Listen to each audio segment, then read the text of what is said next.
बहुत समय पहले की बात है। एक छोटे से गांव में एक परिवार रहता था। उसमें एक माँ और उसके पिताजी रहते थे। उनका एक बेटा भी था जिसका नाम कार्तिक था। कार्तिक अपने माँ बाप का बहुत ही ध्यान रखता था।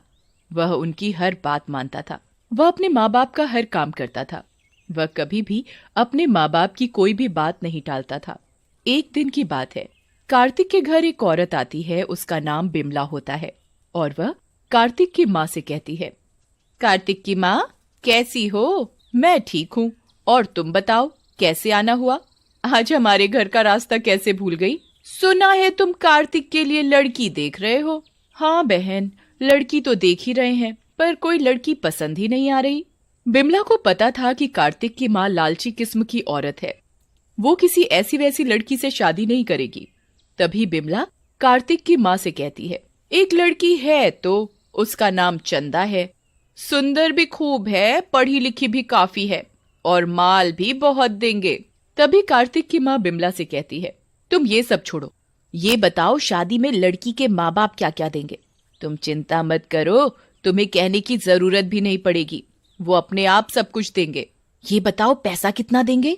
अरे, लड़की के माँ बाप बहुत पैसे वाले हैं, वो बहुत सारा पैसा देंगे। तो ठीक है, मैं कार्तिक की शादी चंदा से करने को तैयार हूँ।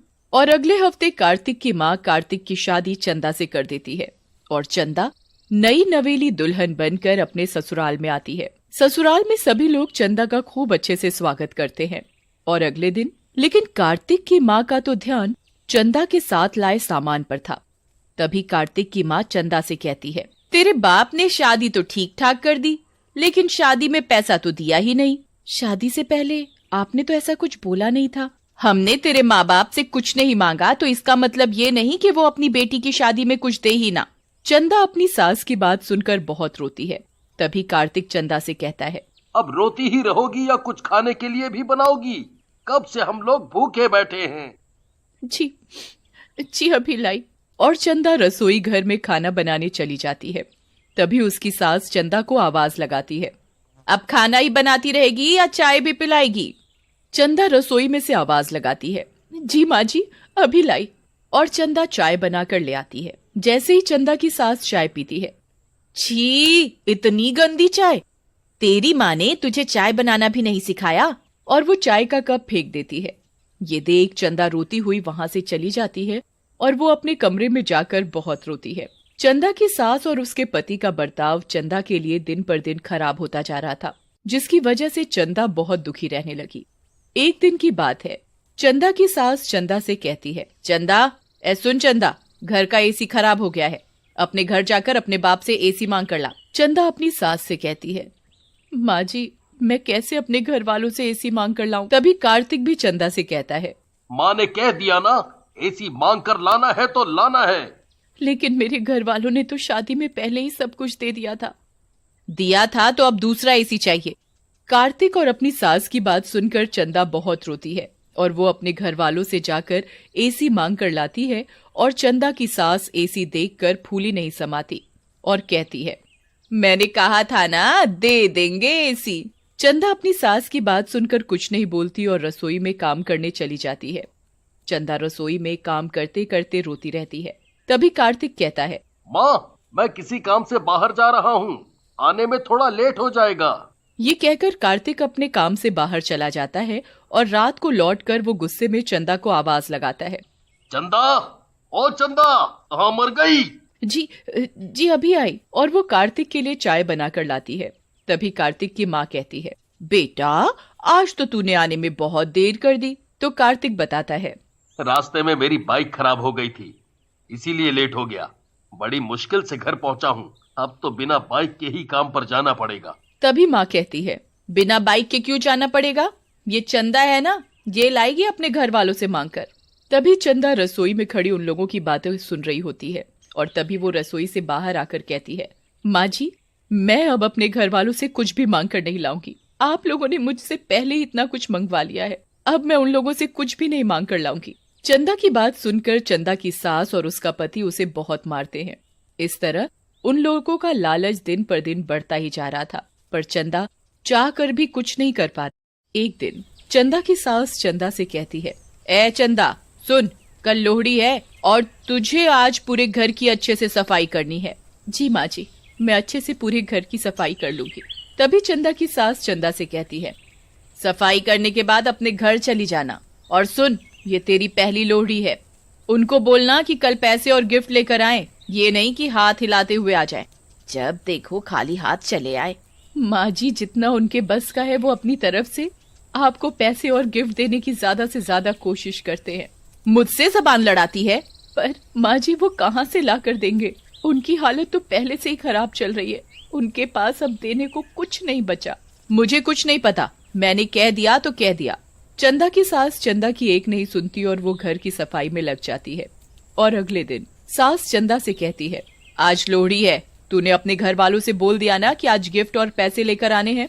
चंदा अपनी सास की बात सुनकर कुछ नहीं बोलती और शाम के समय घर के सभी लोग लोहड़ी जलाकर बैठे हुए थे। तभी चंदा के माँ बाप आते हैं और वो चंदा को खाली मिठाई ही लाकर देते हैं और फिर वो अपने घर चले जाते हैं। तभी चंदा की सास और पति चंदा से कहते हैं, तेरे माँ बाप ये मिठाई लाते हुए शर्म नहीं आई? माँ जी, उनके पास आपको देने के लिए कुछ भी नहीं है, उनका काम भी बंद हो गया है, वो कहाँ से देंगे? ये बात सुनकर कार्तिक और उसकी माँ गुस्से से आग बबूला हो जाते हैं और वो चंदा को बहुत मारते हैं। चंदा बेचारी रोती हुई कहती है, मुझे मत मारो, मुझे छोड़ दो। छोड़ दे। तभी कार्तिक की माँ कहती है, ये ऐसे नहीं मानेगी, इसे और मार। कार्तिक चंदा को इतना मारता है कि वो लोहड़ी की आग में गिर जाती है और चंदा के कपड़ों में आग लग जाती है और वो चिल्लाती है, कोई बचाओ, मैं जल रही हूँ, बचाओ। वो चिल्लाती रहती है पर उसे कोई नहीं बचाता और वो पूरी तरह जलकर मर जाती है और वो एक चुड़ैल बन जाती है। और रात को जब कार्तिक अपने कमरे में सोया हुआ था तो वो कार्तिक के कमरे में आती है और उसे जोर से थप्पड़ मारती है। तभी कार्तिक की आंख खुल जाती है मम्मी। और वो चुड़ैल को देखकर चिल्लाने लगता है, चुड़ैल, चुड़ैल, कोई बचाओ। बचाओ, कोई नहीं बचाएगा तुझे, तू चाहे कितना भी चिल्ला ले। चुड़ैल की शक्ति से कार्तिक के चिल्लाने की आवाज किसी को सुनाई नहीं देती और चुड़ैल कार्तिक के बाल पकड़कर कार्तिक को बहुत मारती है।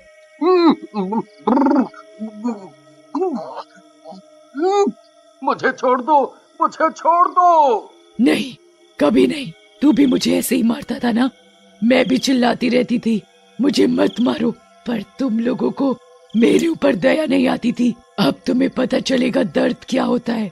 तभी चुड़ैल कार्तिक के पलंग में आग लगा देती है और वो चीखने लगता है, अब पता चला कैसा लगता है जलते हुए। और कार्तिक के हाथ पैर आग से बुरी तरह जल जाते हैं और वो तड़पता रह जाता है। और अगले दिन कार्तिक की माँ कार्तिक की यह हालत देखकर रोने लगती है और कार्तिक से पूछने लगती है, ये तेरी हालत कैसे हुई? पर कार्तिक इतनी बुरी तरह जल जाता है कि वो बता ही नहीं पाता कि ये सब चंदा ने किया है। और रात को कार्तिक की माँ रसोई में दूध लेने के लिए जाती है। जैसे ही वो दूध गर्म करती है तभी चुड़ैल आ जाती है और चुड़ैल को देखकर कार्तिक की माँ डर जाती है। तुम तो मर गई थी ना? हाँ, तुम लोगों ने मुझे मार डाला था, मेरी पहली लोहड़ी थी और तुमने मुझे जलाकर मार डाला। तभी चुड़ैल अपनी सास के ऊपर गर्म दूध डाल देती है। गर्म दूध डलते ही चंदा की सास चीखने लगती है, मुझे बचाओ, मेरा शरीर जल रहा है, बचाओ मुझे। चंदा की आवाज किसी को सुनाई नहीं देती और वो चिल्लाती रहती है, पर उसकी आवाज किसी को सुनाई नहीं देती। तभी चुड़ैल रसोई में आग लगा देती है और कार्तिक की माँ रसोई में लगी आग में फंस जाती है। मुझे मत जलाओ। अपनी पराई तो मत जलाओ, अब तुझे पता चलेगा कैसा लगता है जलते हुए। ले, अब तू भी चल। मत जलाओ, मुझे मत मारो, मैं जल रही हूँ। तुम लोगों के लालच की वजह से मेरे माँ बाप को कितनी तकलीफ झेलनी पड़ी, पर तब भी तुम लोगों को दया नहीं आई। मैं भी चिल्ला रही थी पर तुम लोगों ने मेरी एक नहीं सुनी और मुझे जलाकर मार डाला। मुझे माफ कर दो, छोड़ दो मुझे। तुम लोगों के लालच की वजह से तुम लोगों ने मुझे जलाकर मार डाला, तुम लोगों के साथ ऐसा ही होना चाहिए। और चुड़ैल पूरे घर में आग लगा देती है। उसमें कार्तिक और उसकी माँ बुरी तरह जलकर मर जाते हैं और चंदा की आत्मा भी शांत हो जाती है और फिर वो